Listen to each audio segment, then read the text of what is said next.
We are live. Okay. Recording? Recording and okay. Audio. Welcome everybody. Today is December 2nd, 2025. This is the Hannah City Village Council meeting. Everybody, please stand for the Pledge of Allegiance and a moment of silence. I pledge allegiance to the flag of the United States of America, and to the republic for which it stands, one nation, under God, indivisible, with liberty and justice for all.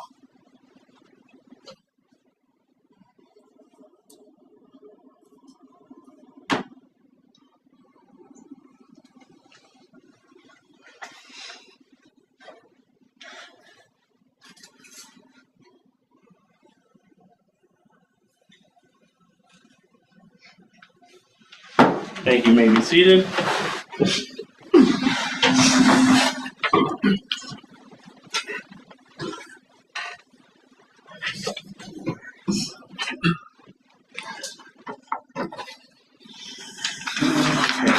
First item up is public input.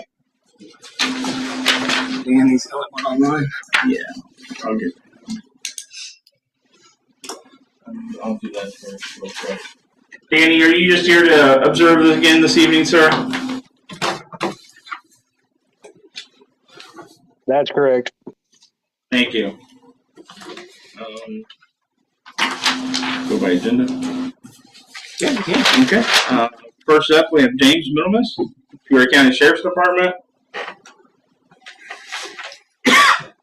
All right.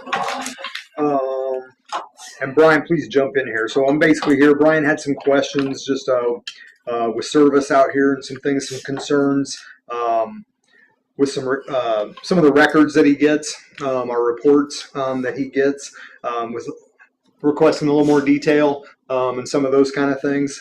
So I wanted to come out tonight, or I shouldn't say I wanted to. Always glad to be here, but Brian did invite me out tonight. And then I also brought our records supervisor. Is that right? I'm Carol, yeah. Manager. Her title is records manager. Manager, sorry.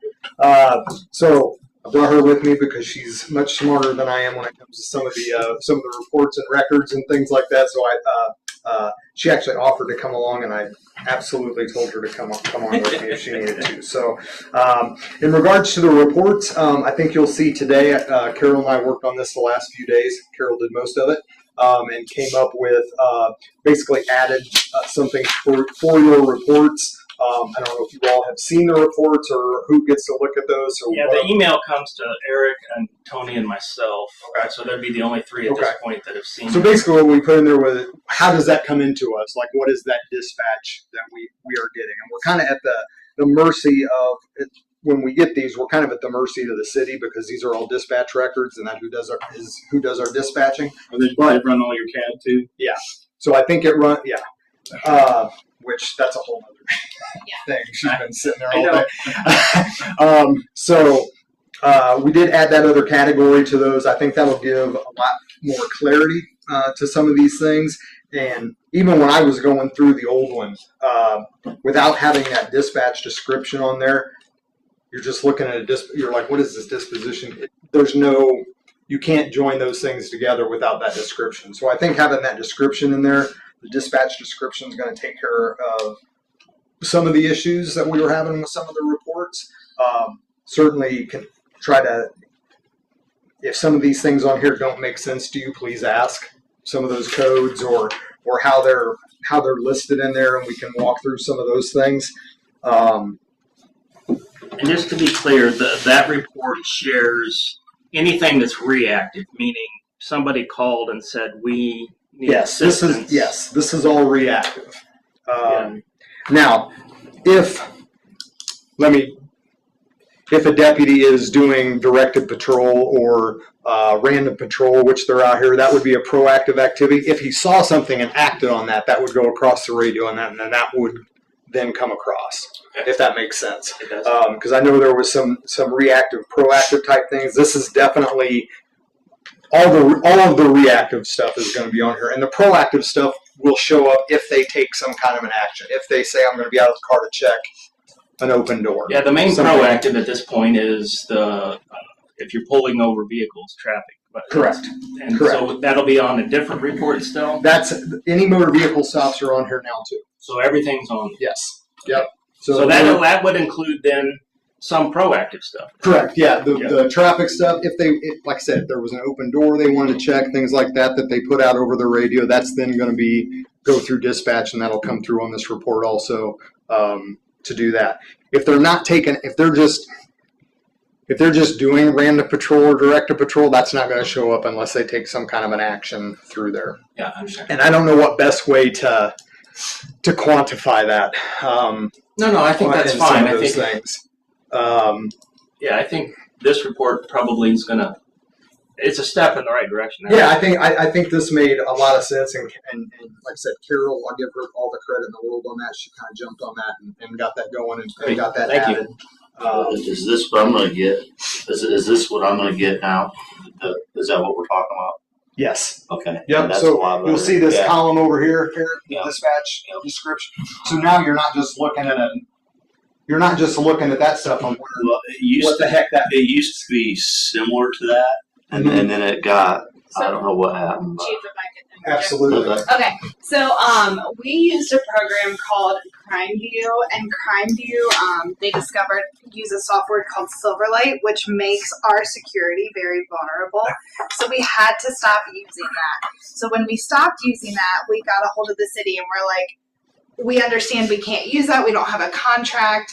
However, we need something to give our townships, and that's when they provided us the report that you guys were seeing prior to today.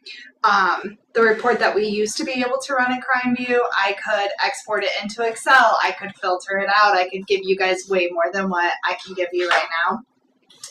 And the reason why we're not building our own software at this moment is because we're switching to a new RMS system, which will replace our CAD, our dispatch, our fire, and our report management. And that system is going to include a crime analytics portion. So I may in the future, and I don't want to make promises yet, but I may be able to pull a report that shows self-initiated versus calls for service that were called in. Even So if we should have what would be more. great, and if we're wish listing here, if you could even show patrols, days and times that patrols happen, all that kind of stuff would be fabulous. We should be able to get that because they put themselves. We know when they come to hand. They put themselves in Hannah City over the radio whenever they come to. So that's something that we could potentially fill that. Absolutely. Also. This new system is a lot more dynamic. It's a Tyler product, which we use currently for our jail, and they do kind of have a monopoly on the market. But with that, you can make a lot more custom reports. They do offer public-facing crime map. I don't have any of you guys played with our crime map online at all. Okay, well the old one used to be way better. This one's kind of it's not great, but the new one will be comparable to the old one. So bear with us. Like February is our go live date, so hopefully, You say April, May, somewhere in there. hopefully we'll have some better results then. But in the meantime, if you guys get that report and you have questions, feel free to just shoot me an email. Do you have a normal? I haven't been tracking. Is there a normal time each month you send that out? So I'm at the mercy of the city. He typically sends it to me between the 1st and the 6th, and then I have to go through. You guys will see on that report I sent you today that some of the things they're not whited out, but they're redacted and they just say medical. And the reason for that is because sometimes dispatchers like to list specific medical, like cardiac arrest or something like that. Obviously we can't release that information. So I have to go through them and just make sure that we're not releasing, anything that we can't medically. So as soon as I get those, and we have about 15 different reports that I have to go through every month. So as soon as I get them, I go through them and then send them out. But if you guys have a deadline every month that you would like me No, I'm trying to work around your schedule, to be honest with you. So once a month you would send them out? Yeah, so Okay. you guys get the weekly. I believe my staff is still sending weekly reports, right? They had been, yeah. Okay, they have been. Have they? They had been. Had been. Yeah. Have they not been? When did that stop? Yeah, when It's been hit or miss. Okay, so I can address that for sure. And then sometimes we'll get a number and Yeah. no dates? So, yep. So I think what you're talking about are the traffic stops. It'll say like 2400. Well, we call them incident reports. We just list in our minutes how many Yeah. incident reports Yep. there were. So Oh, yeah. That's it. Yep, 'cause Like it says last time, it incident said types. November 14th is the only date we could figure, and we just deciphered there was one. So for the whole month of November, we put there was one incident Yeah, on November 14th. yeah. No, so that report, the separate report that you get, and if I made this, is this what it looks like? He's the one that Is this what it looks like? reports it. If it looks super skimpy, Yeah, that's just a printout I would from like our to go back. CAD system, and that's Yeah, only. And I don't even think that's accurate. it was. I don't think Okay. so. Yeah, either. he sent me one on Monday that just says there's nothing to report. Let's ask the Yeah. question. I don't think the weekly reports add much value at this point. Yeah, I mean, if we were just getting the monthly report, and if that saves you or somebody from sending something, I think we're good. That's going to save you guys time to have to compile those weekly Yeah. reports. Yeah. And in all of us, it doesn't matter if we get them weekly or monthly because they've already happened anyway. Yeah. Unless it's a major blowout, we're already going to know what's going on. So, I mean, it's pretty much just so we can inform the community that, we've ordered. I just put between these dates we had this many incidents Sure. Yeah. because of privacy. I don't want to be saying, Right. oh, this person called Right. this for this, you know. So I just put a total amount. I don't know what he would And sometimes we talk about, if there was a certain issue, we may say, well, Sure. we had something happen at this residence. Yeah. So. I think this new updated thing is a much more comprehensive. Like that traffic thing is not even accurate in compared to what I'm looking at from. It sounds like Okay. you get your data the first week of the month. I do. So I try to send it out by the beginning of the second week. It Yeah, just but I kinda guess the depends point on is how much if the we got it boss- any time in the second week, if we get it in advance of the meeting, we can report it at that meeting, or we can wait till the fourth meeting, either one. Okay. Yeah, because our meetings are always on the first and third Tuesday of every month. So if we Yeah. don't have it for the first one, we got it for the second one, we're fine. And looking forward, when we do implement our new RMS system, I'll probably reach out to the different townships and just see, is there something that you're not receiving that you would like to receive? Is that something that we can make happen that's, not going to create a bunch of extra responsibility? Well, the good news is right now you've got the report where everything's on it. Yeah. Both proactive and reactive. The only other thing I can think of is if we patrolled on these days during these times. I think that's something we can probably get to this because that's logged through dispatch. They'll say they're 10-7 and 7-11, which means they're in. And there's no hurry. Yeah. When you gotta wait till you get your new system, that's fine. Yeah, and I think with the new system, I know I keep saying that, but I think it'll be a lot easier because you have your CAD and your RMS, it's all wrapped up into one, so we can just run dynamic reports. But I'll touch base with you guys closer to that time, and we can kind of figure out what you guys are needing from us. I just have a quick question. When it's all going, is it the dates and are all over the place? Yes. Are they going to be in order? So I just asked the same I'm question. sitting here looking at this trying to figure out where I need to. unfortunately, like I said, when we had direct access to CrimeView, I could export and then I could filter out by dates or filter out by address. You could see what your problematic addresses were. This right now I can't. Right. In the future, yes. Okay. Yes. Thank you for your help. Absolutely. Thank you. Any other questions on? Well, I got Carol here. Any other questions on the reports and stuff? No, I think we're going in the right trending in the right direction. Agreed on those. I think by all accounts, this was actually really helpful for me too. And we'll check into that when they go on the radio and saying they're in Hannah City. We'll have a better idea because then I know exactly how long they've been here and everything else. So, and then we can actually line that up. I can probably actually see who's doing stuff. So, which will be good. In regards to the officer location, are you talking this water tower or are you talking This water tower. This Okay. water tower, and then I don't know if you know where the Sportsman's Club is, but there used to be a row of trees along there, and they were parked in the trees. That is going to be something that that's going to be something I have forever and I have to address about every 4 months. they start like a ball of fire and are good at it for a few months, and then they start trickling back to those. Even if they have computer work to do or whatever, as long as they're sitting by a road, that's better than sitting back. And there'll be some not grace, but they need to be smart about how they do that. There are some officer safety concerns when you're sitting out somewhere working on a report with your head down. Fair enough. So that's part of the reason.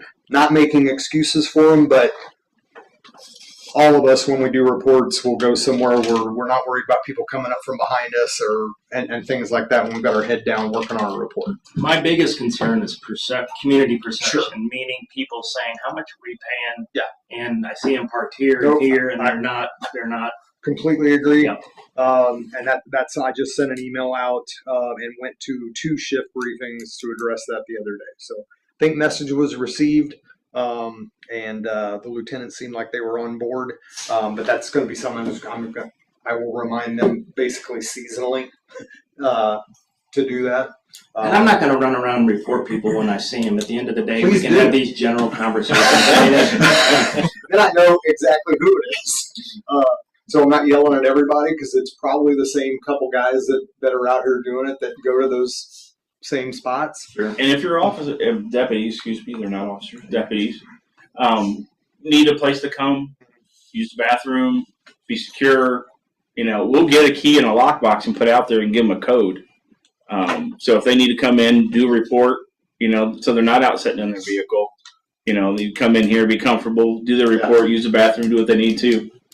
Put the key back in the lockbox and go, You guys go to the fire department, yeah? Huh? Isn't the fire department open? I think so. It used to be. Yes, I it used to can't. be. It's been a while since I've Right. done that, but we have Wi-Fi in here, so whenever there's something that we can do for the officers, you can pass that to the lieutenants, And I will say it's not inside city limits, but I even noticed it myself the other day and was told, oh, they're there all the time. Sometimes when they're actually out here doing Hannah City time, they're sitting out they're actually running radar just outside of town. Not by pest control. Yeah. I was coming back from Missouri the other day and was running out that way and was like, oh, right after we talked, because I was like, oh, look at our guys. Well, the 3 places I see them, I usually get here by 6 in the morning. And sometimes they'll be sitting in the water tower, by the water tower, and it's so dark, so I can't tell what they're doing if they're doing anything. I've seen them over by the Sportsman's Club in that tree line, and I've seen underneath the coffee cans closed, but they've been sitting in the drive-through underneath here. So. Sure. All right. They We'll won't be able to address stay those there. things. What's that? I said they won't be able to park. And that's back open. So. There'll be a reopening soon. So. But again, for me, I didn't want to make it personal. My biggest thing is the community sees that. And No, I 100% get it. When I went to the briefings, my email to them, my message, I've done plenty of shit. I've done my Hannah City time over the years. I know how long it takes to patrol every road in town. They can be patrolling every street in town twice and still have time to work on some reports and do some other things. Sure. And you can mix that up and do whatever you need to do. But I'm confident how long that takes to actually, when there's nothing going on, to slowly drive up and down every road in town. Yeah. I've done plenty of that. So, and that was kind of my message to them was they should be, they should be patrolling town twice while they're out here. If they're not tied up on something, if they're not doing a business check somewhere and talk, because that's part of community policing also. Mm-hmm. Yeah, absolutely. So I get that. If they're stopped and they're talking to a business owner, they run into I've ran into Eric places around town and talked to him and, did you cuff him? no, not that time. So, but no, we will definitely continue working on that. And then the special events thing, if you let me know, hey, we've got this coming up. I don't always remember Spoon River Drive or other events the pork chop dinner or what other big events that you have in town. I don't always remember. I try to stay away from here during Spoon River Drive, to be quite honest with you. But if you put reminders out to me, we will make a note that, hey, be seen, go talk to people, don't hide in your car while you're out doing your Hannah City time. and do some of that stuff. That's just going to be a message from me, but I need reminded too sometimes that those events are coming up because I don't always. We have a Always master know they're calendar, coming. so I'll have Cassandra put at least Spoon River Drive on there so we can have a I mean, reminder. that one I should remember at least when it is, but other stuff. We that you have don't coming mind up. sending it to you. We just had some people, community people say the last one that would have been nice if we had a presence out here, and I didn't really ever think about doing that, you know. No, but we did call when we were doing the road construction down here, and we had some people, some truckers knocking over cones and Yeah. stuff, and we asked you to come out special to do that, and you did, and that changed behavior. So we And appreciate remember, that. and remember, we also have another tool that we have right now is we get IDOT grants for extra patrol. So I told the lieutenant that's in charge of that, as I always have those guys come out, get a couple quick, easy stops out here when they're doing that on that IDOT grant. That's extra time outside of that Hannah City time where you're getting a little bit of extra stuff out here too to manage some of those things. So. Yeah, it's just a communication thing. I got to keep harping at them, just give them reminders every once in a while, like everything else. But we'll try to keep that cleaned up for you. Any other concerns, issues? questions? I think that's everything the board had asked me to cover. Okay. Yeah, if anybody has it, if something comes up, please reach out to me. Let me know. Don't let it fester. I'd rather jump on it quickly and get it addressed for y'all and kind of go from there. So I appreciate it. Thank you. Thank you for coming. No problem. Thank you all. Thank you too. Yeah, absolutely. Thanks for having me. As always, you guys are welcome to stay, but we understand if you need to move on and go do something Pot else. roast night at Hills. Yeah. I'm in the hot roast. Is he buying? Nice. There you go. I like where your head's at. Thank you. Thank you. Thank you very much. I guess the guy was with her. Yeah. And then Katie? Thank you. Kathy? Sorry. Yeah, I can't read. I will be really brief to the point here. I'm Kathy Brown. I work with the Greater Peoria Economic Development Council as the Director for Rural Outreach and Development. And I'm currently serving on Peoria County's Comprehensive Land Use Planning Commission that was appointed. And we're doing two things with that planning commission work. That will be updating the current comprehensive land use plan for unincorporated areas of Peoria County. So it will not talk about what Hannah City as a government should be doing, but more so looking at those areas that are outside municipal boundaries that need to have land use zoning allocations or mappings to inform decision making at the county level. Brian said that all of you have received kind of notification that this planning process is going on. And I know that it seems kind of tedious and a laborious task anytime that you get involved in planning exercises. Like it seems like we're just going through the motions. But I really want you to think about it as an opportunity, and it's something that doesn't come along very often. The current comprehensive land use plan that the county has is over 10 years old.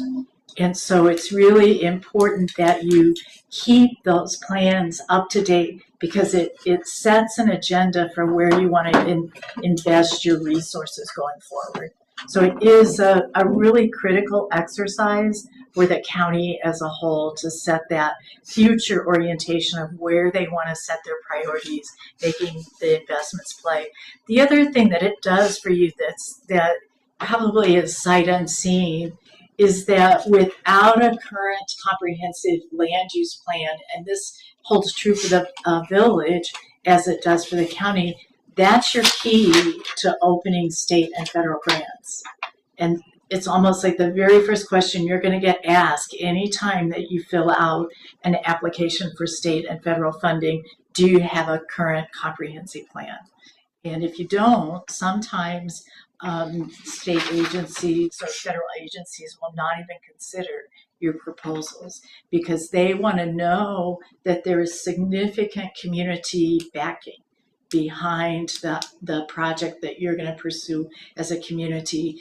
believe it or not, communities have won grants and not accepted the money because there was a public outcry against a trail or against a park improvement. So the agencies don't like that as a black eye, and they really want to see that communities have made that upfront investment in planning. So it's valuable. I just want to convince you of that. And it's really important from a couple of different perspectives beyond just checking the box for federal funding. I think it's that opportunity for development that you can spur and kind of point the county in a direction. You have at your tables, I gave each of you like a short stack of business cards.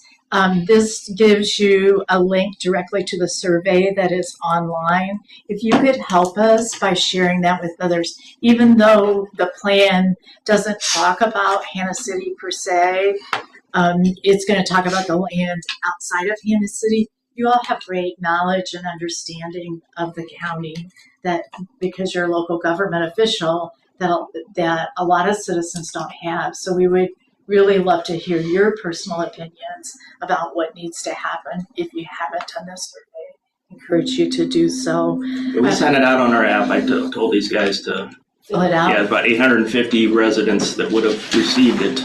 Good. Now whether they do anything with it, I don't know. Yeah. All the links and everything were there. That's perfect. And I think it's so important because you really do see the county from a different lens, depending on where you live in the county, I think. So it's not all about the city of Peoria. Any questions about, why they're doing this or the planning process? Does it seem kind of familiar to other planning processes that you've been a part of? Peoria is resource rich in so many ways. Peoria County is really resource rich, and putting that to work for you is very important. I'm going to leave this with you, and I'll stop by tomorrow and pick them up at Village Hall. But I'd really like to have your verbal input on the 3 questions that are on this form right here. And a lot of times this is what planning is really all about, is to give the public an opportunity to express not only your concerns, but what do you see as the greatest opportunity that we really need to be paying attention to as a community or as a county? Where should we be putting our resources in? What are you concerned about? What's happening in Peoria County that you're really concerned about and that you would like to see county government take a stand on or work to alleviate that issue. And then on the back side, if you could tell us what are your expectations, what would you like to see as an outcome from planning? Because it is, if it doesn't generate action and outcomes, then it really is just a piece of paper, right? That's sitting on a shelf. Kathy, along those lines, I think there's people at Greater Peoria Economic Development Council and Tri-County and other places that call me names because I don't have a filter, and I try to give constructive feedback. And so while you're here, first of all, I would encourage everybody to fill it out and go through the process. I'm not saying nobody should, but I can tell you, having done this job for 5 years and been through, disaster planning and this and applying for grants and working with Tri-County and Greater Peoria Economic Development for assistance in those things, my perception is historically this doesn't go anywhere. And when we've applied for grants, what we hear is the town's too rich and you're not eligible. And so I'm not trying to be counterproductive. I'm trying to be constructive. But going into this, my perception is that at the end of the day, it's not going to do much for the residents of Hannah City. And I forgive me for being that blunt, but that's just my perception, having been here for 5 years. I don't know that what these groups offer is applicable for what we do here. And at this point, I haven't seen much value-added support for the village, and I'm not saying that to be mean or No, I get it. It's just it is. we feel disconnected from Peoria County, with the exception of, the Peoria County Sheriff's Department or whoever we have agreements with where we do service. And if everybody else thinks I'm, off base here and has a different opinion, please chime in. But I'm not optimistic, to be honest with you. And I know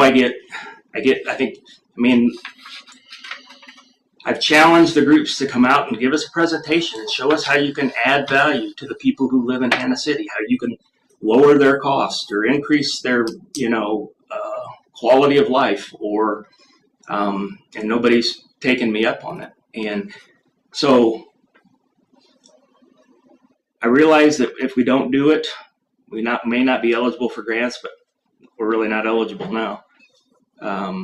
I do the disaster relief one because if there's a tornado or something, I want to be eligible for the disaster relief, and if I don't do it, then we're not. So that one I do. Anyway, I've said enough, but and I hope you hear my heart. It's not to be critical; it's to be constructive. Yeah. No, I totally get it. So we have 5 counties, so to be of direct service to an individual community is really challenging. And we tend to get really swept up by other issues. Like much of when I started this position, they put me into doing broadband planning for each of the counties. And that was my mission was to do countywide broadband planning in all 5 of our counties, and we got it done. And so we have that documentation that has been used. But it has been used at the county level to pursue this federal funding. I understand. When I'm helping you to try to see you sitting on this side of the fence, give us input. Yeah. We give input, and then our fiber optic plan in this town is driven by this group. Right, and the partnerships we have, right, mid-century, and we want to be good civic partners and all of that stuff. But yeah, anyway, I was getting defensive. That's fair enough. I didn't take it that way. Yeah, you would say that, but I think the important thing for you to look at is are there assets outside of the village that you benefit from? Do you benefit from Wildlife Prairie Park? Do you benefit from these other events that are really happening, countywide? We're right now, one of the major things that we're working on with the county, and this is Greater Peoria EDC, is developing an industrial park with the county's farm. If that happens, there are going to be a lot of jobs right at your back door in that industrial park for a development. That's 100 acres of prime. Where's that going to be located? Right in that farm adjacent to the jail. Oh, nice. So they've done a site plan. I could send you a link for that. To me that's tangible. That's that would be right by Casey's. Right over here by Casey's, by the jail. No, not us. Jail. Peoria County jail. Are you talking to the north of the jail? I think so. That's the land that is currently being farmed. It's So is where the nursing home used to be? Where the nursing home used to be? So I guess then none of the 336 plans, because 336 was supposed to go out. There has not been any movement on that for so long, right? That's a good IDOT discussion, right? 25 years. So that, and so I wrote down your comment about feeling disconnected because you absolutely, knowing, and I can send you a link to the Farnsworth did a thematic sketch of what that property could become. Yeah, again, I think that's great. If you go out and ask people in Hannah City what their number one concern is, lower my property taxes, Peoria County. I mean, that's what it's going to be. Yeah. And I think they got an argument. Yeah, that one's a tough one. So are you talking like services or, like what am I optimistic about? Yes. Pretty much nothing. So that's what I'm like, what are you looking for? Like, are we talking homeless shelters or are you talking we need recycling? stations or? It can be the gamut of things, and that's really what we try to put into the comprehensive economic development strategies, is trying to look really broadly. But at the end of the day, it's what can we invest in that adds to quality of life. Okay. You know, and that's jobs, that's housing, that's outdoor recreation, it's infrastructure. You know, it's really everything that makes a community go, right?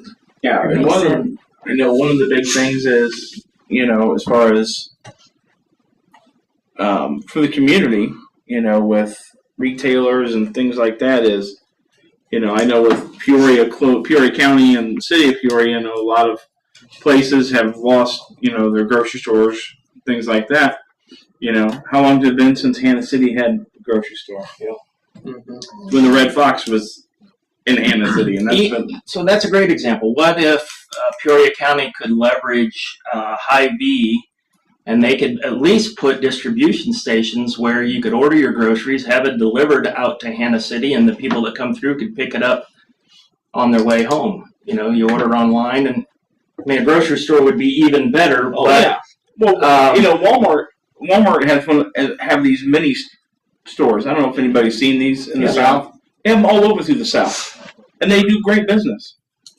Just as a regular store, they do great business. But you bring it up to anybody, I brought it up, tried to contact Walmart on it. Don't have the clout because I'm one little town.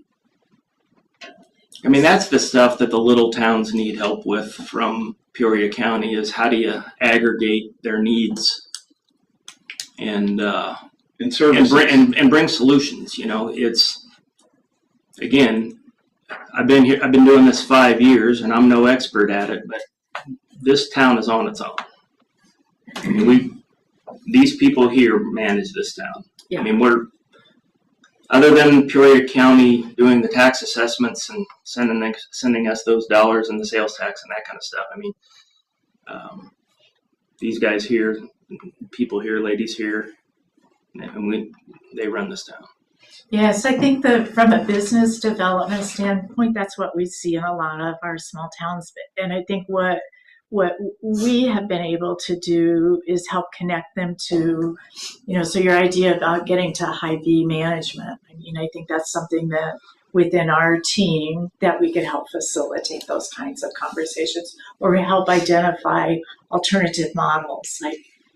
What comes to mind is near my hometown, Rixton, Illinois, has a small grocery store. Rixton has 500 people. And it's all self-serve. You can walk into the store, there's cameras watching all the time, and you check out electronically. But you can buy meat, you can buy locally meat, you can buy baked goods, you can buy milk and produce at this little bitty house. That'd be slick. Yeah, it is. And she's opened 3 stores like that since her success with the one, and has even shaped state legislation that helps create funds for small groceries. So that's what, expressing those needs to us, and our job is to help find those case studies or models that can be replicated in small towns because it's unique. Well, I would go beyond that, I would say, and then help the small towns in Peoria County with your influence implement those things. Some things. Because as Tony said, we're little old Hannah City. Right. It's simple stuff. Every small little town has a village engineer and a village attorney. What if we shared those services? Yeah.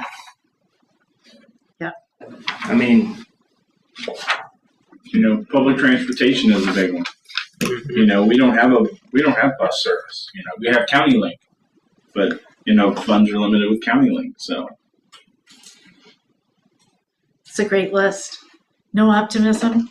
Or better postal service? Oh, that's a federal government. Never mind. Well, I have the difficulty because I moved out here, so I didn't have to have all these people near me.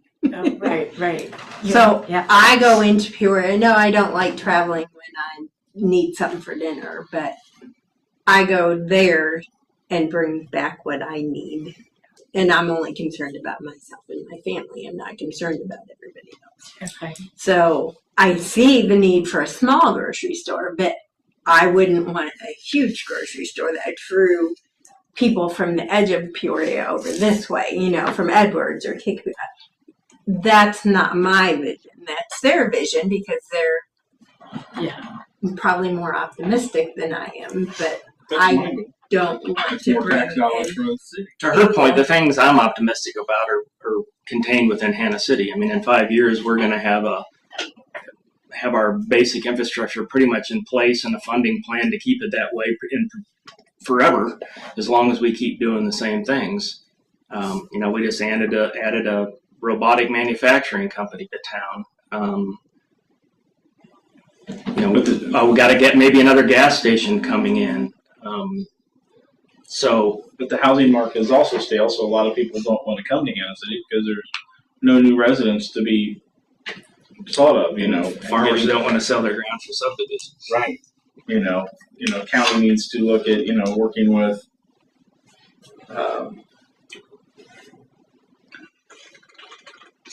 What about putting some pressure on Illinois American Water? yeah. I mean, It's expensive. Is that the issue? Oh, yeah, 5% increases over the last 2 years. I mean, Peoria City has seen it too. 65. We don't benefit. Roughly.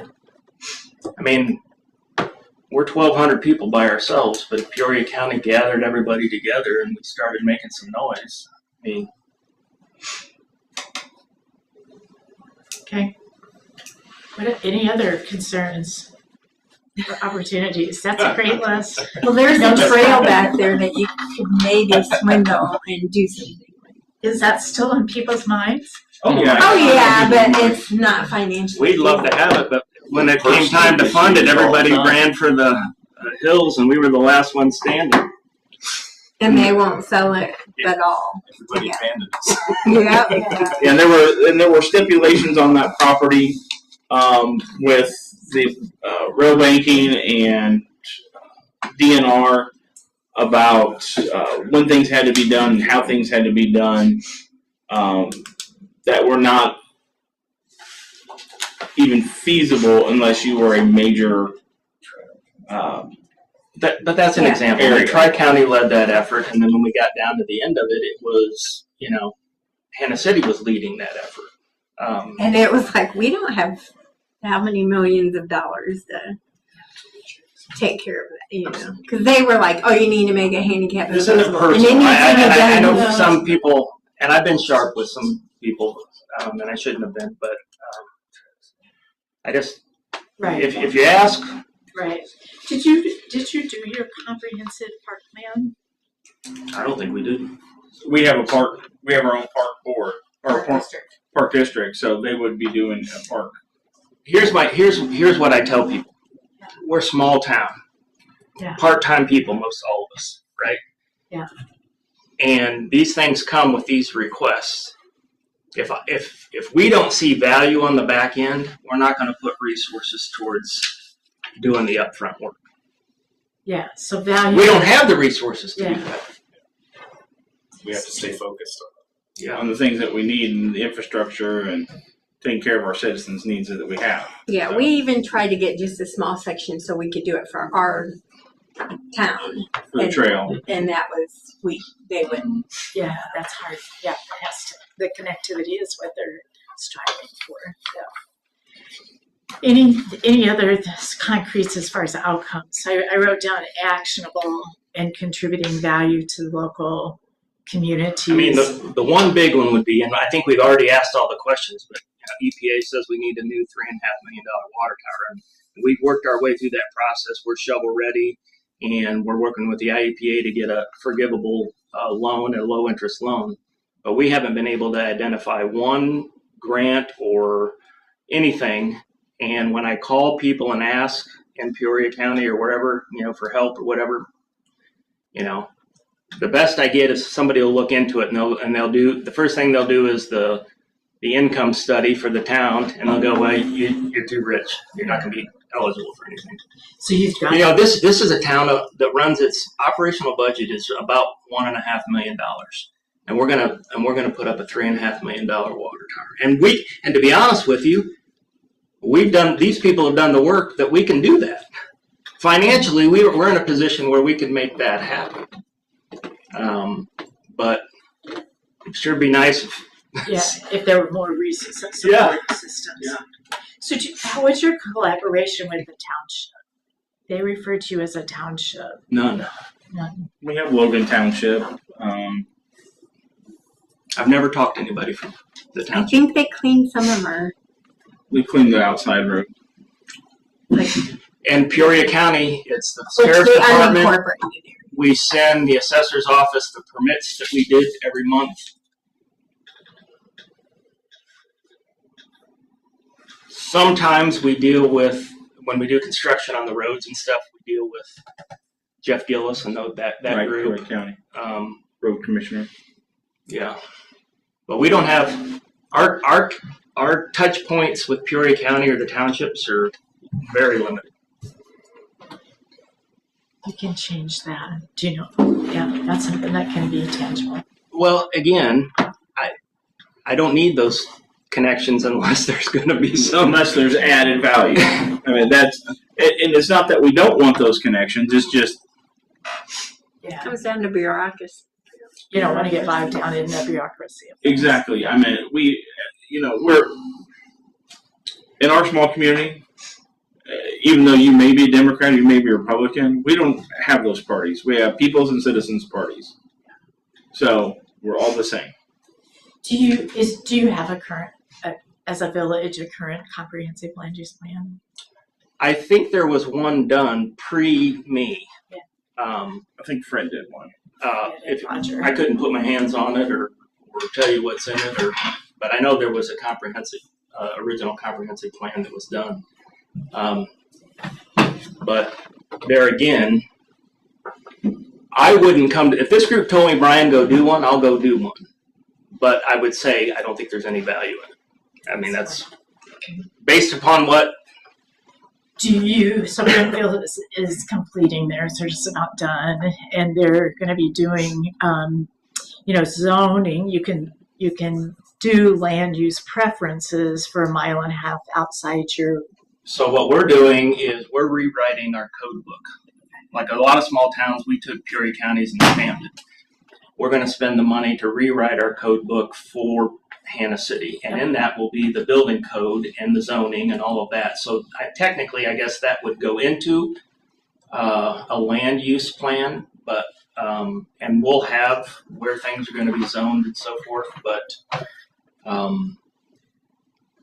that exercise has value because we're the ones that have to enforce it on the back end, right? Right. Yeah. And how are you getting that done? Through our attorney. Okay. I have some feedback. Okay. Just you've mentioned like Wildlife Prairie Park. You mentioned a few parks here and there. I'm as a new parent, I spend a lot of time in some parks in Peoria County. We don't have one here, and I know that we have a park district that's working and doing their best for that. But if you're talking about like outside of town land use, for me, more like outdoorsy, more parks. I like to also get away from people, and so I get comfort and I feel safe in a park that's well lit, in a park that, like for example, we go to Sommer Park probably 3 times a week. Say that one again. Sommer, Sommer. Okay. My wife and I got married there as well. There are certain parks in Peoria I will not go to, and I don't think I need to call that out. But I'm just saying, like, if you were going to do that, small communities like this, we do like safe feeling parks that are, well lit, taken care of, things like that. If you could get another park in that area outside of town, that would be huge for me. And a lot of people here, we have dog walk. I know right now there's probably about 5 or 6 community members in this town that walk the trails with their dogs at Wildlife Prairie Park. I have a membership there as well. Okay. I walk my dog there. We take a stroller there until I get winded, and then I turn around and go back. So that's kind of my feedback. And so, yes, I am optimistic about that.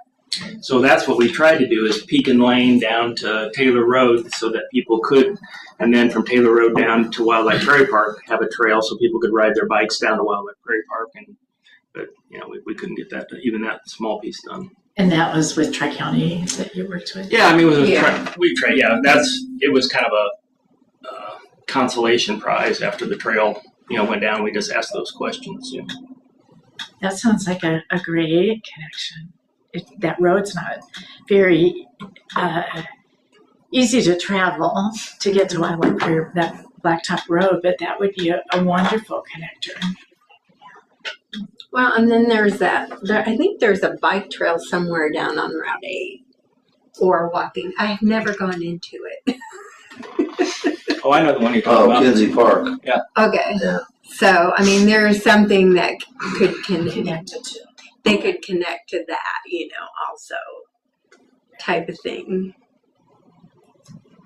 Thank you. We appreciate you coming. We Oh, you're appreciate you welcome. listening and let us beat up on you a little bit and telling you our thoughts. And That's good. we hope something good comes from it. So if you have additional thoughts, leave the papers and I'll check Yeah, with you later. the office is open from 9 to 1, so anything that gets filled out, we'll leave there. I'll hang on to it. Yep. All right. Thanks, Thank you Kathy. very much. Appreciate you coming. Thank you.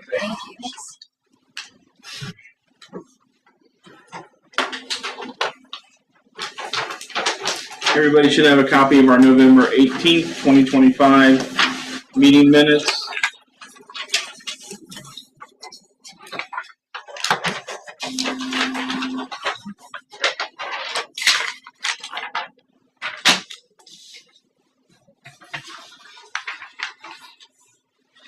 Make a motion to approve the previous meeting minutes as submitted. Second. Motion by Pearson, second by Sidak. Any further questions, concerns? Thank you.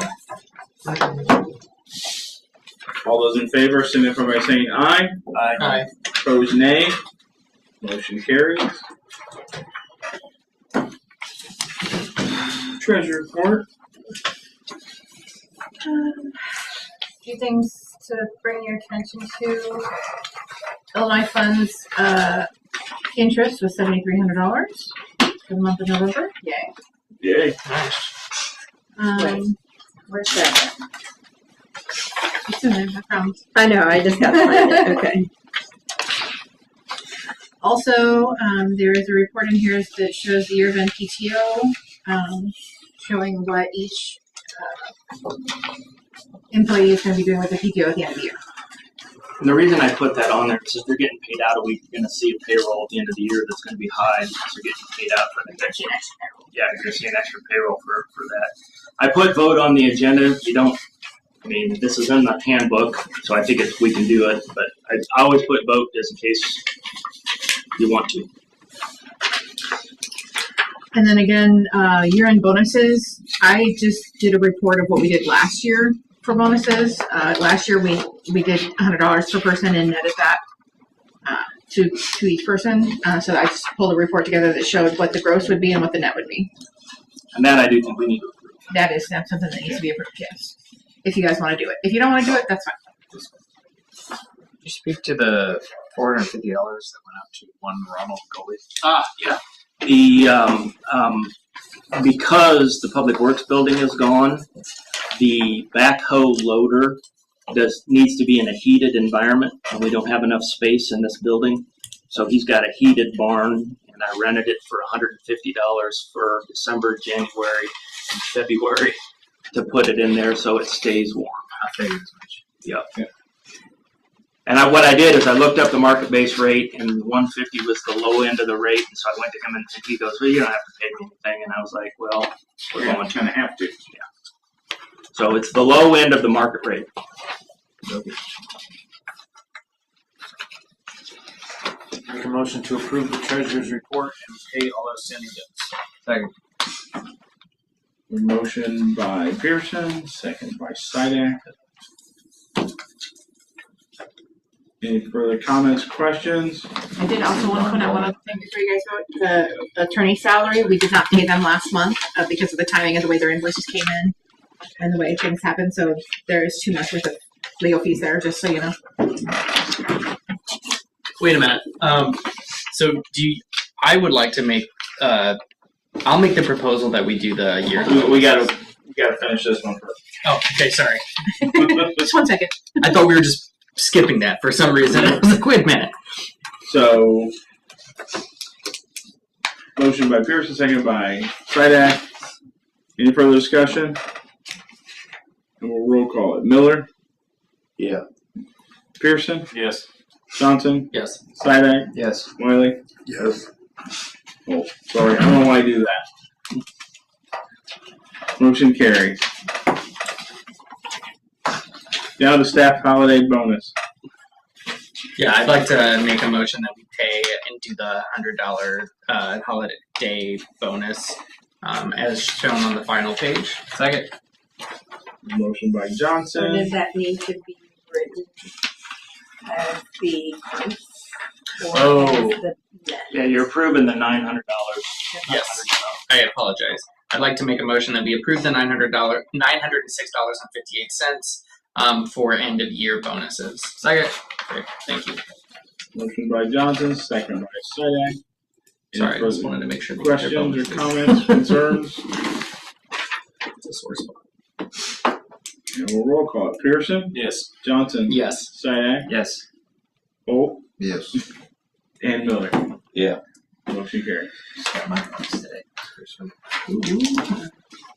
This should not need a staff PTO proposal vote since that is part of the current handbook and is authorized by that. So, but they can only cash out 1 week and that's when they carry over 2. So, And I talked to everybody about it already, and that's what it's all written out. okay.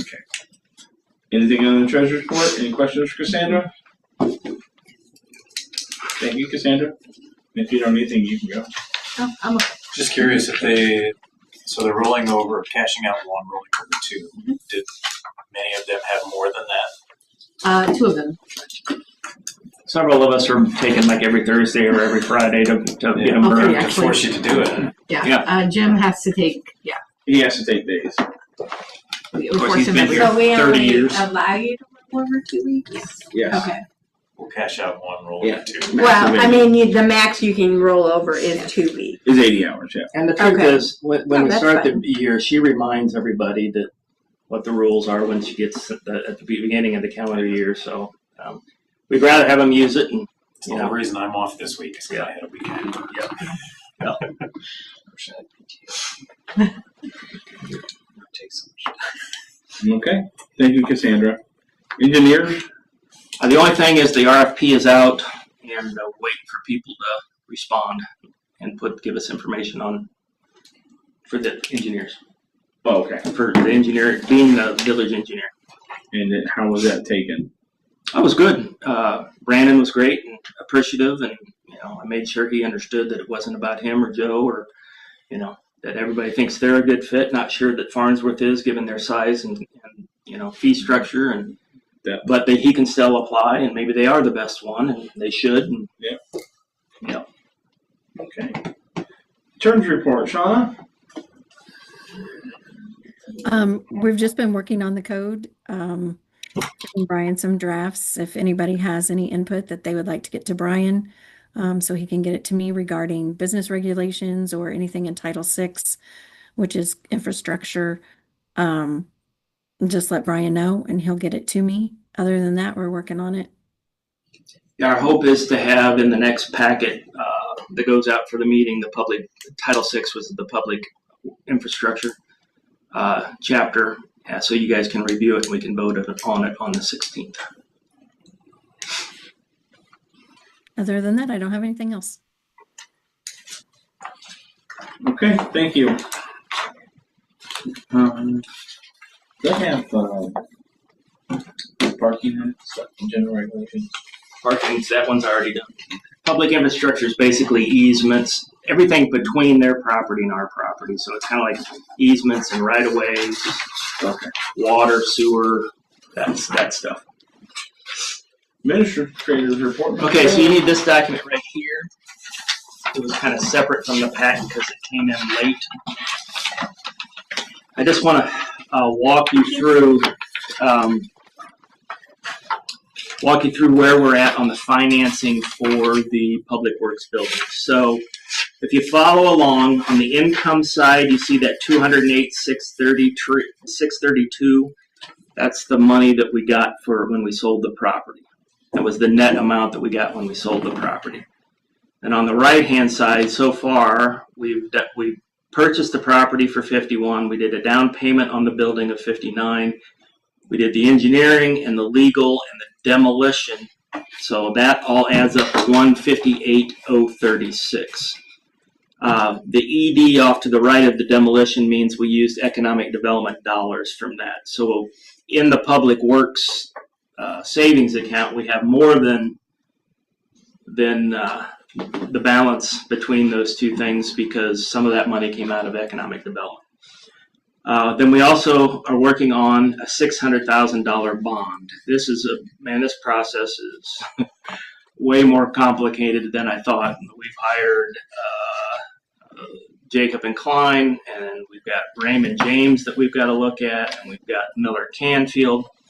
All these people so you can sign up for a bond. But basically what they do is they take our debt, they package it with debt from other municipalities, and then they offer a bond out to people to purchase the municipal bond, and then the people that buy that get a return on that investment.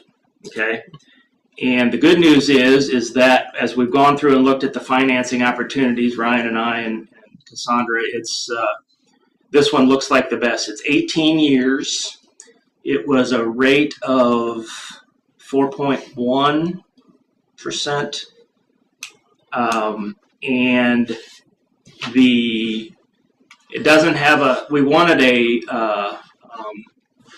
clause that said we could pay it all off at any time, but the best we could do was 9 years, so that we have to stay in the bond for 9 years, so that the investors or whatever can get their return. And that's the best we've been able to find with banks or anybody. Okay. So what was your forecast as to how soon we would be able to pay it off? To me, it's just a variable. It depends. It would depend on, does the lagoon get paid off sooner? Yeah, Do we have to do the water tower? What happens with, property taxes or whatever? I'll explain. I don't think the 9 years is a bad thing. It's obviously better if we could pay it off at any time, but the 9 years is not a bad thing, and I'll explain why in a second. All right, so now on the income side, if we get the bond, when we get the bond, there's $600,000 that would be coming in from it. So the projected money that would be going out from that is $540,000 for the building, $28,000 for all these people that we've hired to help us do the bond, which is something, the two in yellow I didn't build into my original budget. So that $28,000 is new, not part of the original plan, and the $25,000 site plan, which we'll look at later, wasn't part of the original plan. The Sportsman's Club building for roughly $10,000, and again, we would probably do, assuming everybody approves, an economic development RDA with the Sportsman's Club because it'll be their property. Grading the property, driveway and road, the concrete pad for all the materials, and then getting the utilities hooked up. And that 50 grand across those, 1, 2, 3, yeah, that's probably a little high. I'm hoping it's a little high, but I put it in there. So anyway, that's $643,000 of total cost yet to do, keeping in mind that a couple of those would potentially be paid for out of economic development. So anyway, on the total on the left-hand side, the building income is $808,632, and if all the cost assumptions are right, the total cost would be $801,036.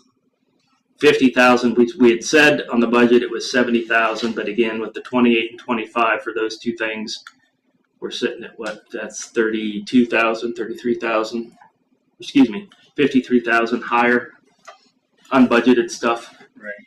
Okay, now shift to the right column. So that $600,000 bond has an estimated annual payment of roughly $50,000 that we would need to make until it was paid off. Okay, $50,000 divided by 12 brings you. It's actually $41.66. That was 18. Did I do it wrong? A month? Oh, no, I'm sorry. You said. Yeah. I'm safe. So it's actually $41.66 a month. So that would be the monthly payment on that $50,000. Okay. So we're currently putting $2,000 a month cash away into the building and grounds account, saving up for the building, right? So we can just transfer that to payment. We've got at the end of this year, if we move some money from the excess general fund cash. We've got about $250 right now in the buildings and grounds cash. I think we can move another $50 from the surplus from the general fund in there, which would give us $300,000 at 4%. It's going to earn us another $1,000 a month. So we'd be at $3,000 to pay off that $4,200. And so far, we've not increased our cost at all. I was really proud of this. The coffee can RDA, which we're going to talk about later, the property tax from it, our portion would be about $300 a month. Yeah, Ergonomic Partners property tax with just the existing building is about $200 a month. So if you add all that, we get up to $3,500. So we're $700 short of the $4,200. But the good news is, if you look down at the bottom, after 9 years, our payoff would be $355,000.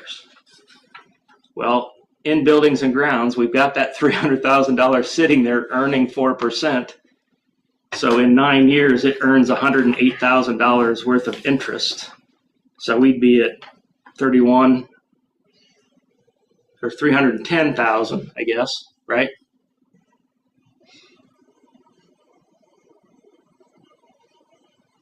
No. In 9 years, so we'd be at 400,000. I was going to say 410. Yeah. So my point is then we'd have the money to pay off the loan after 9 years. And if you figure up the interest we're paying over that 9 years, it's about $200,000. So we're paying off half of it just with, we're paying half the interest just from our own interest. By doing nothing. Yeah.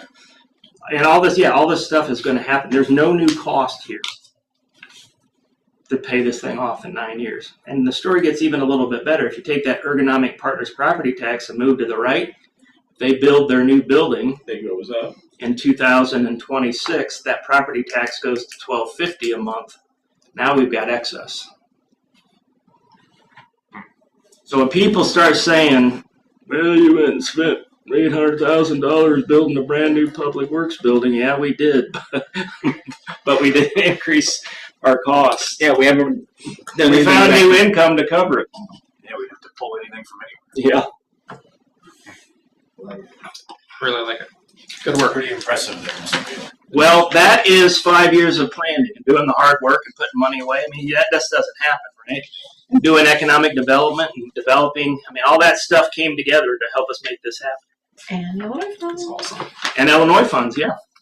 Yeah, the interest on Illinois funds, that's right. So here is the timeline of the things we need to do. So we already approved Miller Canfield as our bond people. We have to approve Raymond James. They're the ones who are handling the financial side of things. And then we'll have to approve a bond ordinance authorizing to go out and do it. Then we have to publicize it. And then we have to have a public hearing. And we have to give 30 days. And then we'll adopt the bond ordinance. And then there's one other thing we have to do, because I don't think our dollars, the next payment will be due when they do the foundations. And so that we're thinking that's going to be end of February. The bond money won't be in our bank until the end of March, like March 26th. So we have to do a resolution that says we can take some of our cash,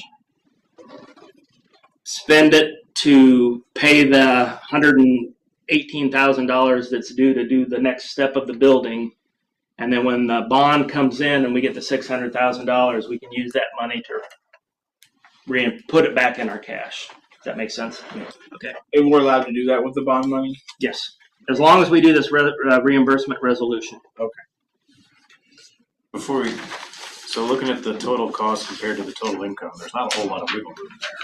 But you're fairly comfortable with estimates that you put down? Well, keep in mind that we spent the $19,000 of the demolition out of economic development. So that's really not in that 801 number.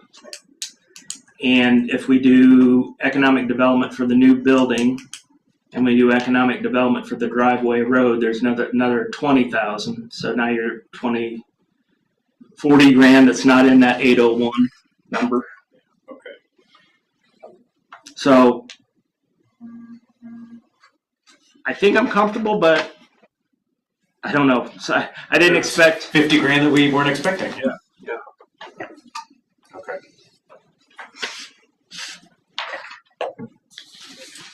So nothing we need to do. I just wanted to educate you on where we're at on that process. If any of these get tripped up between now and February 3rd, does that push that closing?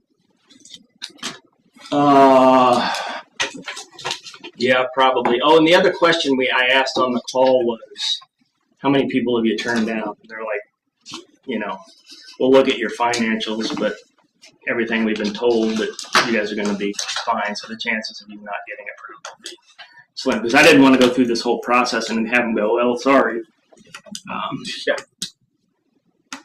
But yeah, I think the worst thing that would happen is we'd have to carry that $118,000 for the next payment on the building longer. I think that's probably the worst thing.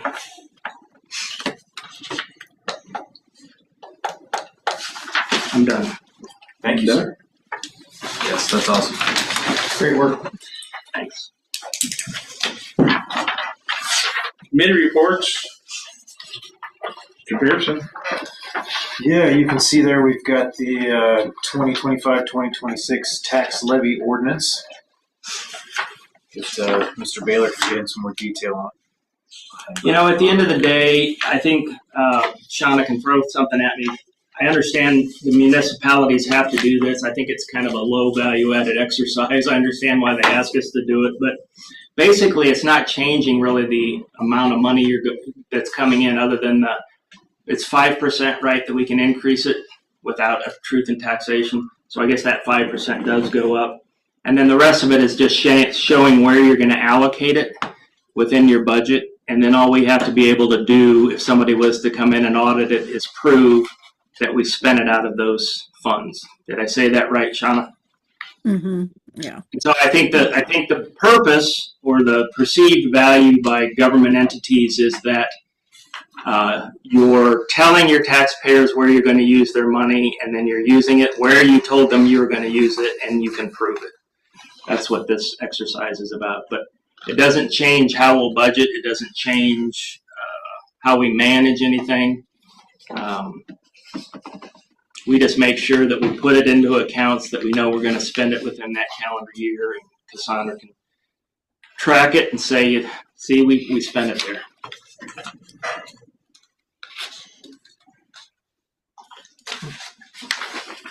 That's what that's for.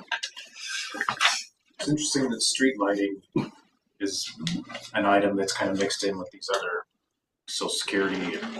And what brings that up? Just that the lights are on all year, and so we have a flat fee that we're paying Ameren for those costs, and it's something that we know is going to happen, right? And it doesn't fluctuate much, and so if we say we're going to spend it there, it's easy to spend it there and prove it. And I'm assuming, Shauna, that when you guys do it, you put it a little bit below what the actual budgeted amount is each year, so that we don't over budget for it. If that makes sense. Yeah, I know Bill's got that down to a science, I think, as far as anything that's consistent, you're going to spend. It's not many variables in it.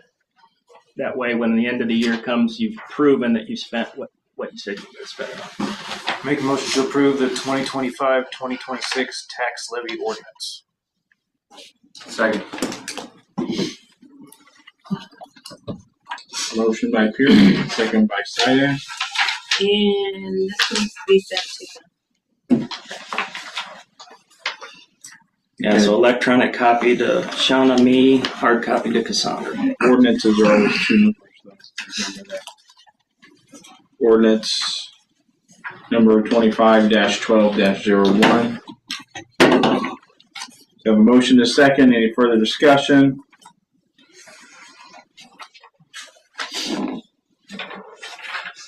And we'll roll call it. Johnson? Yes. Sidak? Yes. Holt? Yes. Miller? Yeah. Pearson? Yes. Motion carries.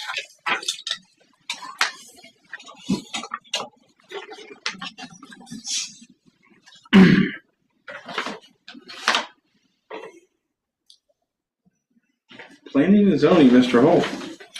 Says nothing to report. Didn't know if you had anything up your sleeve. Nope. Not until I read a bunch of emails. We may have something next time.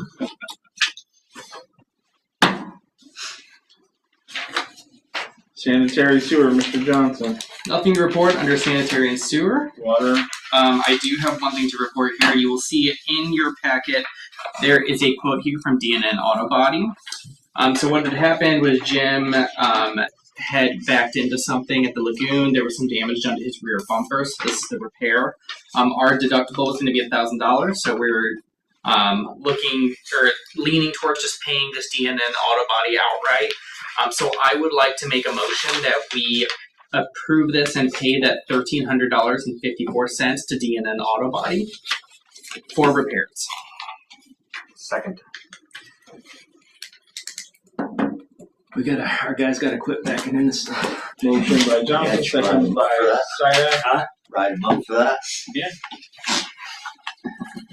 He felt terrible. You know you needed to see him. You see him. Well, first let's get through this. Johnson, Yes. Sidak, Yes.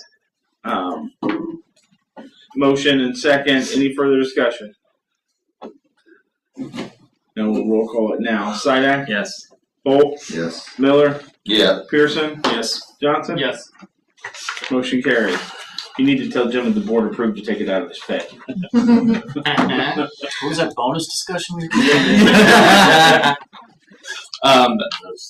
End of report. No refunds. We did it, or no shutoffs. We did that last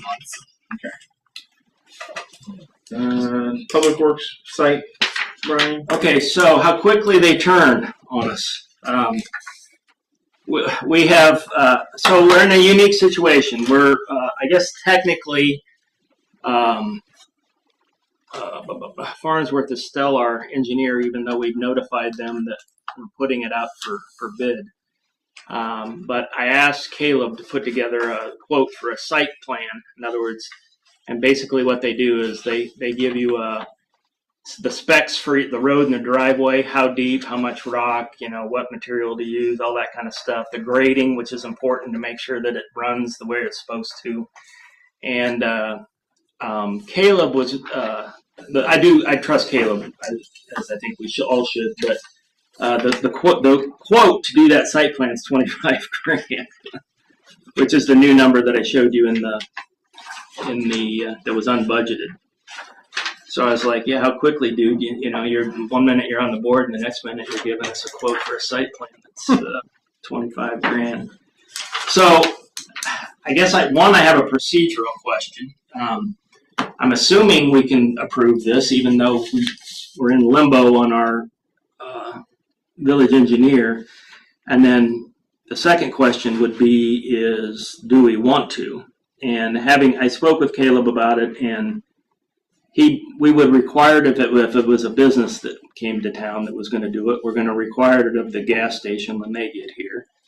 And then he mostly thinks because it eventually is going to be the plan for if we put the village hall over there someday, he thinks we need to go through the process of doing it and making sure the grading and everything is where it needs to be, and the compaction and everything's where it's supposed to be, and that the buildings don't sink and blah, blah, blah. Still a commercial building. No matter how you cut the cake, it needs to be done. Or should lead by example. Yeah. So that's where we're at. I guess the question is it something y'all want to talk about? Do y'all want to just move forward? I think it makes sense. If you're going to make an $800,000 investment, you want to make sure that you're doing it the most wise and, smart, or like that the site is going to be able to withstand what we're trying to do. So. Especially if you're going to put a future building later. Are any legality with I don't think who so. we use? No, I don't think so. Just add another $600 and something onto this total cost. You only put 25 grand. 25, Oh, yeah. Shame on you. 26. You know me, I round. It's almost 26. Yeah. Should round up. Fair enough. You're right. So do we have a motion? I'll make the motion that we, let's see, approve the $25,604 to is it Mower and Care? Is that how you say Moore it? and Kerr. Moore and Kerr Engineering and Land Surveying for the work being done for the Public Works property. Second. Motion by Johnson, second by Pearson. Any further discussion? And we'll roll call it. Holt? Yes. Miller? Yes. Pearson? Yes. Johnson? Yes. Sydak? Yes. Motion carries. Get at it, the signed copy.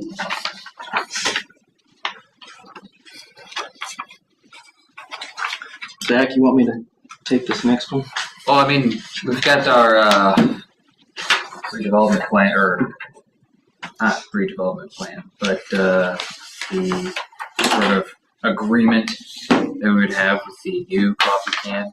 I don't think there's really made any changes since the last time we looked at this. Just two things. You know that you saw the coffee can was bought, so I'm calling it Coffee Can 2 because they're not changing the name. Coffee Can the sequel. You guys make up your own jokes, however you want to call it. Electric Boogaloo. Yeah, Coffee Can Next Generation. Whatever you want. If you remember, so looking at, I know there's a lot of numbers here, but basically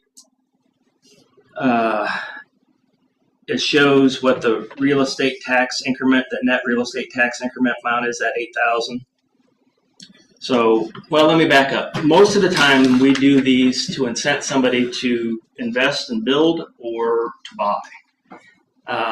And we've not committed anything to these people, but I did have a conversation up front based upon the fact that you were willing to do some things for 4 or 20 stones, that we could potentially do something, but you all would have to approve it.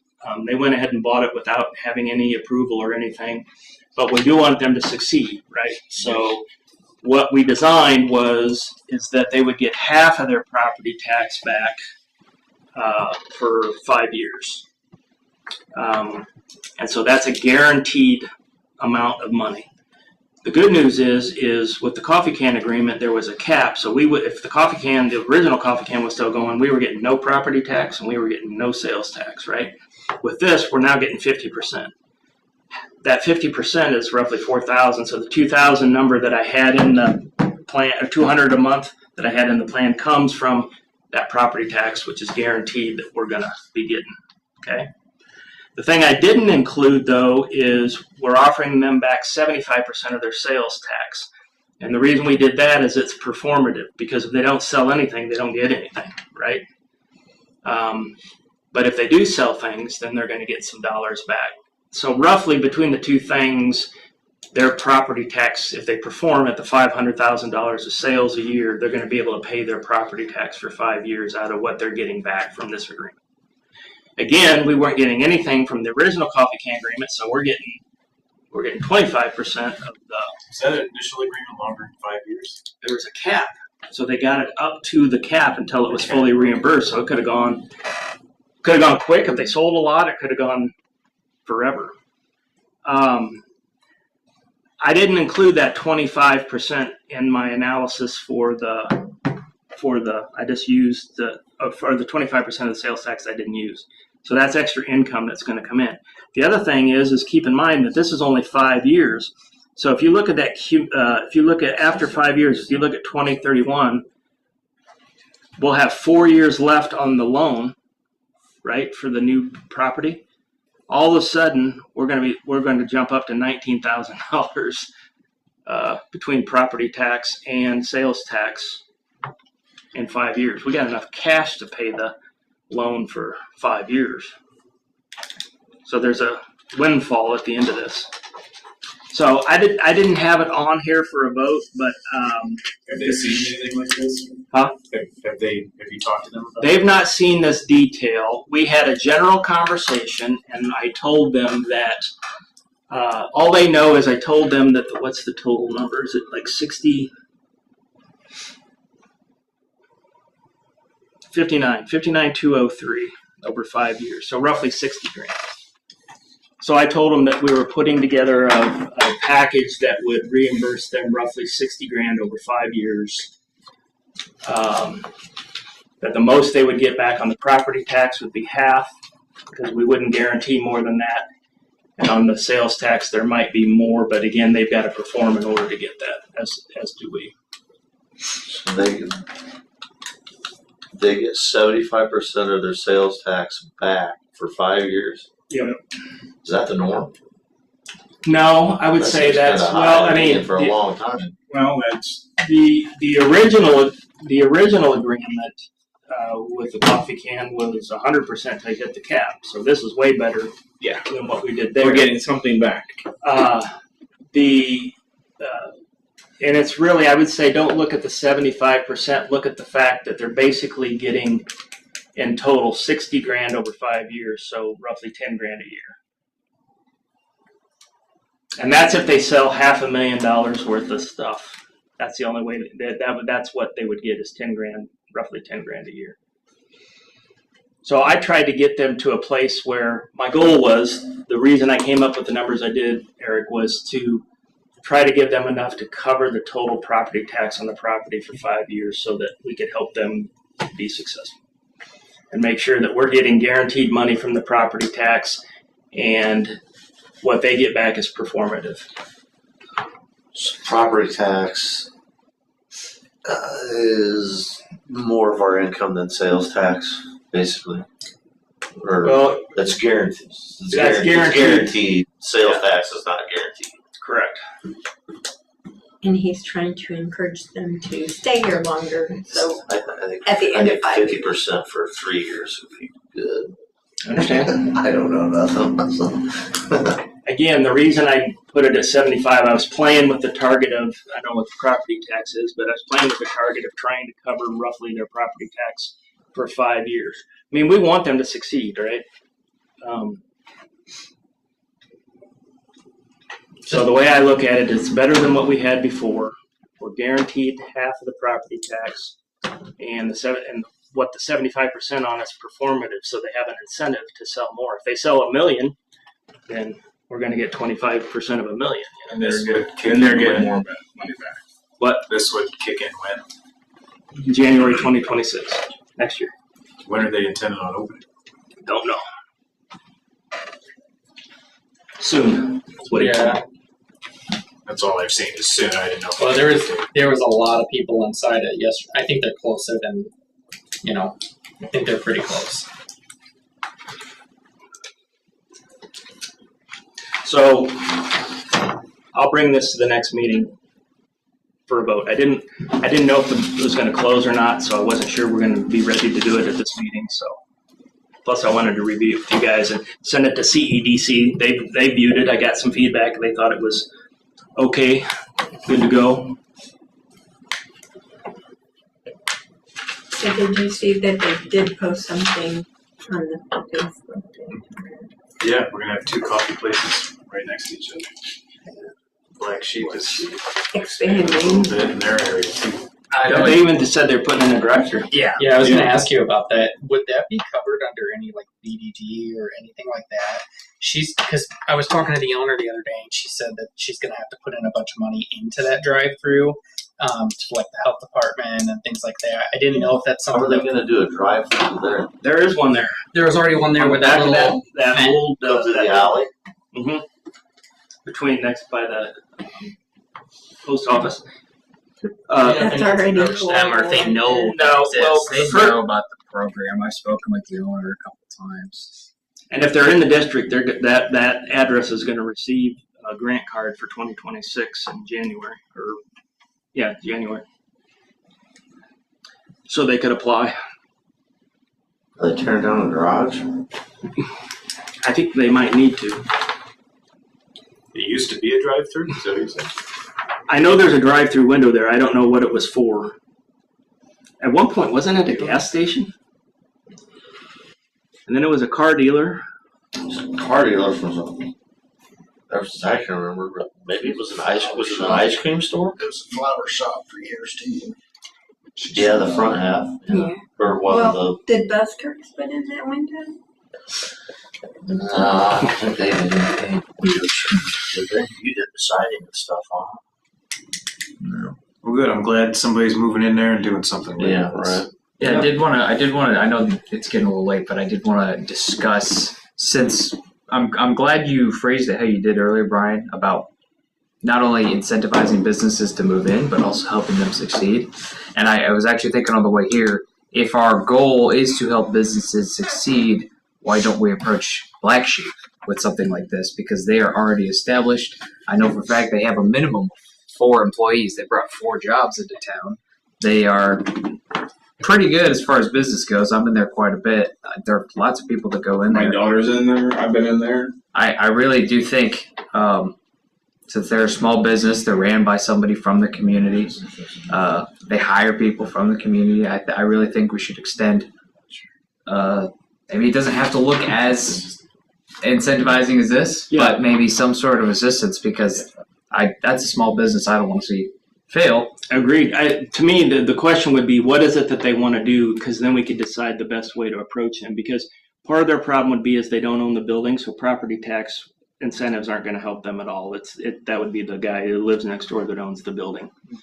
Sales tax we could potentially do something on, but they might be better off with a grant that gives them $15,000 to do something with. I'm thinking a grant, like a special grant, might be more their speed. Because, I mean, the owner's been talking about the drive-through since they opened up. And they are expanding, I think, into Sister B's space. Correct. They're taking over the rest of it. They're putting in seating and Yeah, so stuff like that's going to cost I would money. encourage them to apply for a BDD commercial grant, assuming they're in the district. And then if we see that and think we want to do something above and beyond that, then we can decide.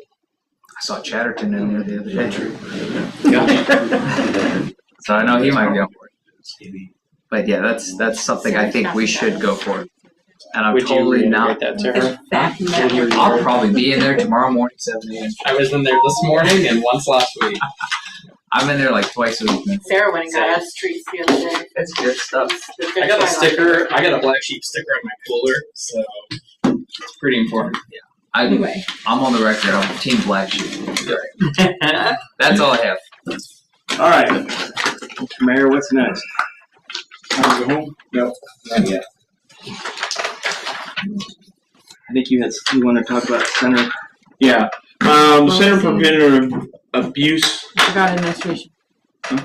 Oh, administration. Incident reports. Looks good. Yeah, I've done the report. No. I deciphered it the best I could. I think we're going to have to be ciphering. Well, it was all mixed up. Oh, The dates were all are over the place. okay. And, I believe from 11:05 to 11:30 there was 32 total calls. Wow. 10 motor vehicle stops, 7 medicals, 3 reckless drivers, 2 deceptive practices, 1 person with a gun. Is that how it started? They never found that person though. I didn't see that.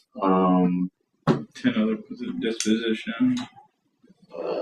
3 follow-ups, county fire, 2 medicals, business check. That's about all. That's a lot. 10 vehicle stops. That's Yeah, they had it broke down into. Did it say whether or not they gave any tickets? Yeah, it did.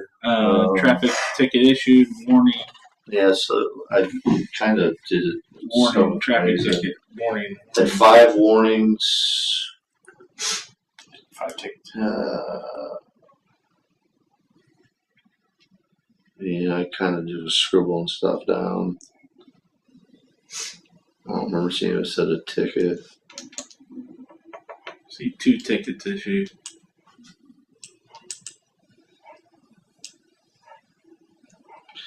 The 2 deceptive practices ones kind of caught my attention too. That's my favorite. They $20 have bill. shady trends. Some people bounce checks. That's called sex practice. So, how do, with this new list coming, I mean, how specific do you want it? Like, public record wise? I think you're fine. Just doing like you have done. Okay.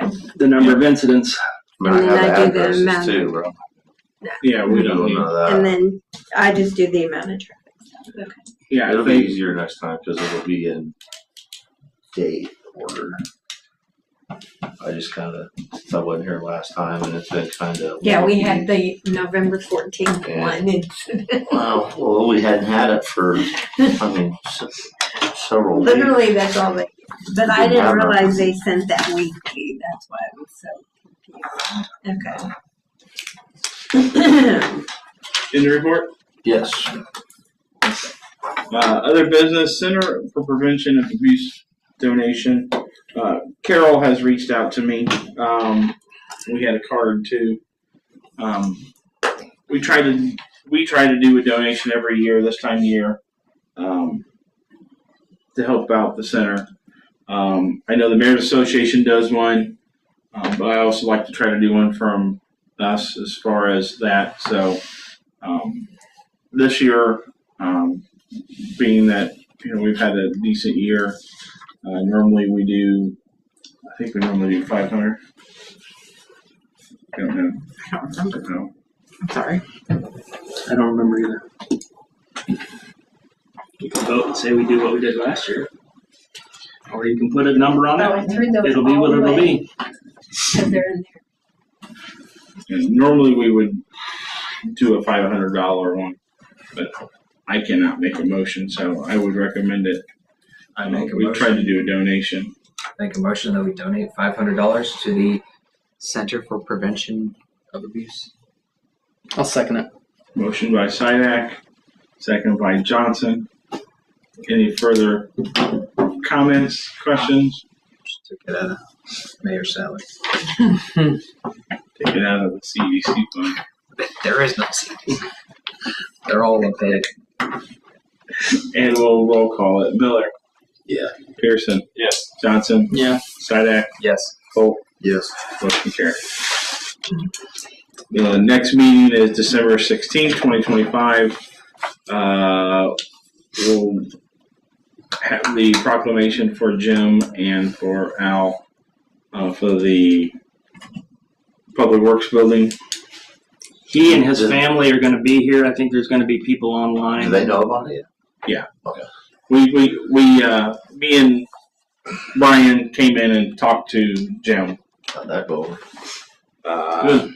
Shocked. It went well. I think he was majorly surprised.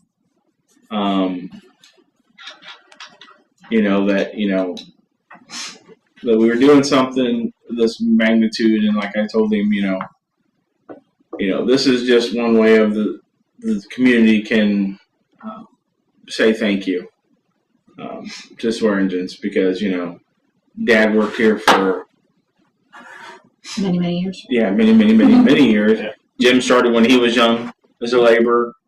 I mean, they've got roughly 75 years combined.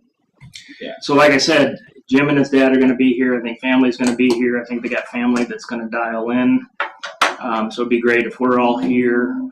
We do it at the beginning of the meeting. You can read the proclamation. Wear sleeves. Sarah and Cassandra are working on a mock-up of what the sign will look like on the actual building that we can show in the meeting. I suppose we can all, standing ovation, shake their hands.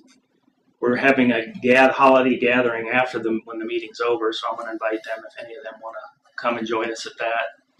The next thing we'll do is we probably do a groundbreaking In the spring. and have them there for that, and then do a dedication once the building's done. Sounds good.